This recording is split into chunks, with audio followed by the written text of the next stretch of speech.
Bonjour Pascal Boulanger. Bonjour Sylvain. Merci d'être avec nous. On est ravis de vous recevoir sur ce plateau. Vous êtes le président de la Fédération des promoteurs immobiliers. On va mettre les pieds dans le plat tout de suite. La semaine dernière, vous avez tenu votre conférence de presse et vous avez publié les chiffres du premier trimestre 2024 concernant le marché du logement neuf. Des chiffres toujours aussi catastrophiques. Est-ce que vous pourriez nous expliquer la situation à date ? La situation est relativement simple. Nous n'avons jamais eu d'aussi mauvais chiffres. Aussi bien sur la demande que sur l'offre, nous n'avons plus de demande, aussi faible, et donc nous ne mettons plus rien à l'offre et nous retirons même des opérations. C'est-à-dire qu'aujourd'hui, dans nos statistiques, nous regardons, nous n'avons pas encore le chiffre précis, mais le nombre d'opérations que les promoteurs ont retirées uniquement pour des raisons commerciales. Ce ne sont pas pour des raisons techniques ni des raisons juridiques de recours, ce sont des raisons commerciales. Donc, on s'en va dans une situation gravissime. J'attire l'attention depuis maintenant plus d'un an et demi sur ce défaut de demande, alors que le besoin est là. Hein. J'entendais Bernice parler de 400 000 logements. Il y a des études. Nous, on avait commandé une étude 458 000, l'USH 518 000. Donc, tout le monde était assez d'accord pour dire que c'est entre 400 et 500 000. Le gouvernement dit beaucoup moins. Mais oui, toutes les études demandées à des organismes indépendants montrent ce chiffre. On en sera très très loin. Les chiffres au premier trimestre ont baissé de 20% sur le dernier trimestre. Ah, mais de toute façon, 19, c'est pas compliqué. Écoutez, Sylvain, je vais donner des grandes masses pour entrer dans les le 20 000 logements. chiffres. C'est du jamais vu. Hein.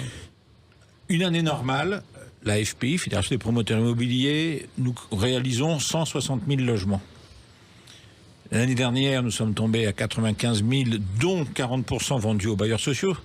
Alors en bloc, hein, c'est-à-dire que vous en bloc, oui. Voilà, alors en bloc, normal, pour ceux qui nous écoutent, on vend l'immeuble entier. On vend l'immeuble entier à un bailleur. L'immeuble entier ou une partie. Ou une partie. Oui, au bailleur social. Pour nous, alors il y a des obligations, les 25% de la loi SRU, mais là on l'a fait de façon volontaire mais contrainte, parce qu'on n'avait pas d'acquéreur et qu'il fallait bien réussir à trouver une solution pour vendre ces logements. Quand vous dites on n'a pas d'acquéreur, ça veut dire qu'en fait les Français ne veulent plus acheter du neuf ? C'est-à-dire qu'aujourd'hui, cette crise est multifactorielle. Moi, depuis 3 ans, depuis les dernières élections municipales, je dis on n'a pas d'offre. Et j'ai envie de vous dire aujourd'hui de façon cynique, ça tombe presque bien qu'on n'ait pas d'offre, parce que de toute façon, la demande ça a été stoppée du fait de l'augmentation des taux d'intérêt. Et on a maintenant une situation bizarre. On a de moins en moins de demandes, donc on retire de l'offre. Donc, on perd du savoir-faire parce qu'on ne remplace pas nos collaborateurs. On a des départs, on a des PSE chez tout le monde, notamment chez les majors. Vous les journalistes, vous l'avez assez révélé. Donc, on est dans une situation où, contrairement à ce qu'on peut croire sur le marché de l'ancien, où on a entendu il y a quelques minutes des correctifs sur les prix, nous, c'est un prix technique. Donc, nous n'arrivons pas à baisser nos prix de façon importante, puisque l'année dernière est la plus mauvaise année depuis tant que nous tenons des statistiques, depuis plus de 50 ans, et les prix ont encore augmenté d'1,9%. C'est un prix technique. Donc, comme ça ne marche pas, nous ne pouvons pas réajuster par le prix, nous quittons le marché. Alors justement, on va parler de ça parce que les Français sont les premières victimes collatérales du logement. Jamais autant la question du logement a été présente dans l'esprit du Français. Je voudrais juste rajouter que vous avez communiqué sur les réservations nettes des particuliers qui ont baissé de 26%, les mises en chantier baissent de 23%, et seulement 26 000 logements ont été commencés, alors qu'en 2015, il y a pratiquement 10 ans, entre 2015 et 2018, le volume trimestriel représentait 59 600 logements collectifs. C'est énorme. Question, comment on a pu en arriver là, parce que vous parlez d'une double crise, on est d'accord là-dessus, mais aussi de la demande, bien évidemment, mais comment on fait politiquement, comment on fait pour accumuler et se retrouver structurellement dans cette situation? Est-ce que c'est la carence de politique publique menée peut-être depuis plus de 10 ans, 20 ans ou 40 ans? Comment vous l'expliquez, Pascal Boulanger? Simple et complètement incompréhensible. Depuis les dernières élections municipales, les maires n'ont plus envie de signer les permis de construire. Il faut savoir que les PLU, les plans locaux d'urbanisme, qui étaient déjà plus restrictifs que leurs prédécesseurs, leurs ancêtres, les POS, ces fameux PLU ne sont utilisés qu'à 65% de leur capacité.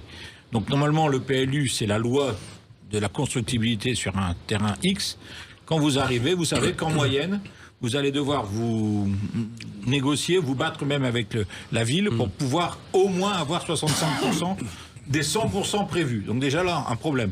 Beaucoup de maires vous disent, moi, malgré le PLU, je ne signerai pas le permis. Concrètement, le droit du PLU, le plan local d'urbanisme, anciennement le plan d'occupation des sols, vous dit, vous pouvez y construire 10, et le maire vous dit, non là, ça ne sera pas plus de 6. Si on fait la moyenne, 65%.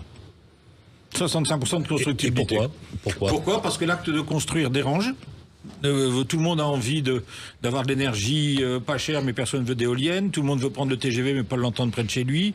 Et tout le monde veut un logement, mais pas en face de chez lui. Donc on a cette situation, et le maire qui, en plus, n'a plus de taxes d'habitation, n'a que des inconvénients à signer les permis. Donc il y a même des maires qui nous disent en off, écoutez, déposez-moi le permis rapidement, je le refuserai rapidement, vous m'attaquerez au tribunal, comme vous respectez le PLU, je perdrai.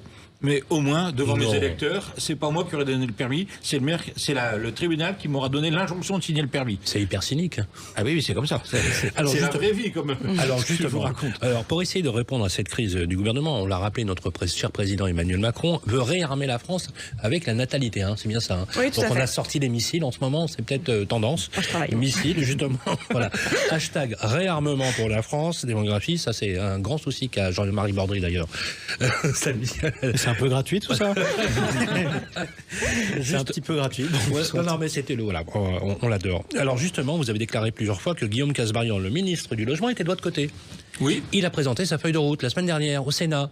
Oui. Et vous avez aussi la loi d'Anaï Glemer qui a été adoptée, qui est une loi qui va dans le sens de la maîtrise du marché locatif saisonnier. Est-ce que vous espérez enfin qu'avec les propositions que vous avez faites, on puisse avoir un début de sortie de crise? Je rappelle qu'on a 2 mandats présidentiels, 4 gouvernements et un 5e ministre du Logement. Alors, les propositions faites par Guillaume Kasbarian ont notre soutien. J'échange régulièrement avec lui et son ministre de tutelle Christophe Béchu, et je pense qu'ils ont vraiment conscience du phénomène et des solutions à y apporter.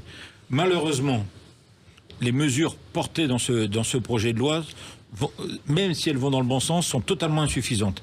Et nous, ce qu'on attendait, c'était un projet de loi de finances rectificative, parce qu'on ne s'en sortira que par une fiscalité.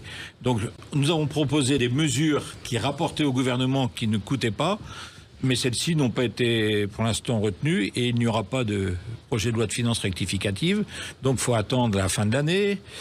Et malheureusement, c'est loin la fin de l'année pour nous. Tout le monde a fustigé les niches fiscales, tout le monde a fustigé dans votre métier le fait qu'on vous avait mis sous perfusion fiscale.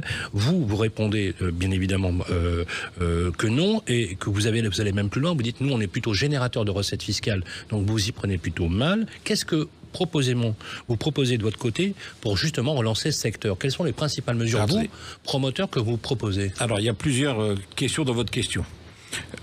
En ce qui concerne le coût du logement, c'est unanime, les chiffres, c'est pas moi qui les sors, c'est le ministère du Logement. Le logement coûte 38 à 40 milliards par an à l'État et rapporte 90 à 92 milliards. Voilà les chiffres. Donc on ne peut pas dire qu'on coûte, on rapporte 90 d'un côté, on en coûte en 40. Mais quand vous les entendez qu'on dépense un pognon de dingue, c'est pas moi qui l'a dit. Hein. Oui d'accord, mais moi ce sont leurs chiffres. Hein. Donc s'ils estiment que 40 c'est plus que 90, ils peuvent, mais les chiffres c'est ça. Donc aujourd'hui, ils se rendent compte d'ailleurs à Bercy que comme il n'y a pas de vente de logements neufs, il y a un gros manque de TVA. Je vous rappelle qu'un logement neuf, c'est en moyenne 250 000 euros hors taxe, 20% de TVA, ça fait 50 000. Ça va vite. S'il en manque quelques dizaines de milliers, et il va en manquer plus. On l'a vu d'ailleurs dans les départements, une baisse des DMTO. Ça c'est autre chose. C'est sur les droits de mutation, sur les logements anciens. Je faisais une analogie dans l'ancien. Justement, on voit bien l'impact que peut avoir la fiscalité lorsqu'il y a une restriction de marché. Et là, pour le coup, pour le neuf, c'est aussi le même cas. Pour le neuf, c'est le même cas. Donc aujourd'hui, soit on trouve une idée pour relancer la demande, mais le vrai problème, c'est qu'une fois qu'on aura relancé la demande, on n'aura plus d'offres. Donc on va avoir une crise simultanée où là, je demande qu'on relance la demande, alors avec des mesures qui ne coûtent rien à l'État, on y reviendra si vous voulez, mais une fois que cette demande sera relancée, si elle l'est, quelques semaines après, je dirais j'ai un problème, j'ai plus d'offres. C'est un métier qui s'éteint tout doucement. Bien sûr. On n'a plus de demande, donc on ne met plus rien à l'offre. Bien sûr. Et les collaborateurs s'en vont. Donc c'est un métier qui est en train de s'éteindre, c'est ça le danger. Alors, on va être constructif, justement. L'idée, c'est de faire passer le message. Quelles sont les premières choses que vous pourriez mettre en œuvre tout de suite si vous avez l'écoute du gouvernement, de l'exécutif? Alors, sur l'offre, parce qu'il va falloir aussi travailler l'offre, même si ce n'est pas le sujet principal. Oui, Il très faut bien. donner une partie de la TVA immobilière aux maires qui construisent sur ce qu'ils font de plus. Je ne veux pas prendre de l'argent à Bercy, je sais très bien que les agences de notation, la dépense publique, etc. Donc tout ça. Aujourd'hui, on prend la moyenne de ce que fait une ville, et si elle fait plus, eh ben, il y a un partage de la TVA. Comme ça, Bercy est gagnant, puisqu'on fait plus de logements, on rentre plus de TVA, et la ville est compensée. Ça permet aussi à ceux qui font des recours de plus trop avoir d'arguments. Le maire pourra leur dire, attendez, grâce à cet immeuble, je peux rénover une crèche, une école, ou que sais-je. Ça, c'est sur l'offre. Sur la demande, on a plusieurs mesures qui ne coûtent rien, des mesures qui vont sur les prêts. On peut essayer de travailler, et on a demandé à la Fédération des banques de travailler là-dessus. J'ai vu le président d'Amias il y a quelques semaines sur ce sujet. Et si on faisait un prêt hybride, on prend arbitrairement, le terrain vaut 20%, c'est arbitraire. 80% rentrent dans un prêt amortissable et 20% dans un prêt in fine, c'est-à-dire on ne rembourse que les intérêts et on soldera soit à la fin du prêt, Le capital soit à dans l'avance. 10 ans, voilà, à l'avance. Ça resolvabilise une grande partie de la clientèle. On a demandé aussi le prêt portable, c'est-à-dire que vous empruntez aujourd'hui à un taux intéressant, vous revendez dans 10 ans, le taux est moins intéressant, vous pouvez garder votre prêt pour votre nouvelle acquisition. On a demandé, j'ai rencontré aussi la Banque de France et le HCSF, qu'ils soient moins sévères sur les mesures. Ils contraignent trop. Et donc, les banques nous disent, mais nous, on voudrait prêter, mais on ne peut pas à cause du HCSF, le Haut Conseil pour la stabilité financière. Ça coûte rien, l'État, tout ce que je propose. Ensuite, excusez-moi, il y a Oui, encore très, d'autres mesures. Ouais. très rapidement, il nous reste moins d'une minute. Le logement locatif intermédiaire, TVA 10%, il est accordé aux bailleurs sociaux qui ne peuvent plus acheter parce qu'ils n'ont plus beaucoup de moyens, ils ont acheté déjà beaucoup. Si on l'accordait aux particuliers, avec les mêmes conditions que les bailleurs sociaux, ça ne coûte rien à l'État, on l'accorde aux bailleurs sociaux. Et dernière chose, une loi d'exception pendant 18 mois sur l'exonération de droits de succession, j'en ai déjà parlé plusieurs fois, Sylvain. Merci beaucoup Pascal Boulanger, on se revoit bien sûr dans votre congrès bientôt, dans quelques jours.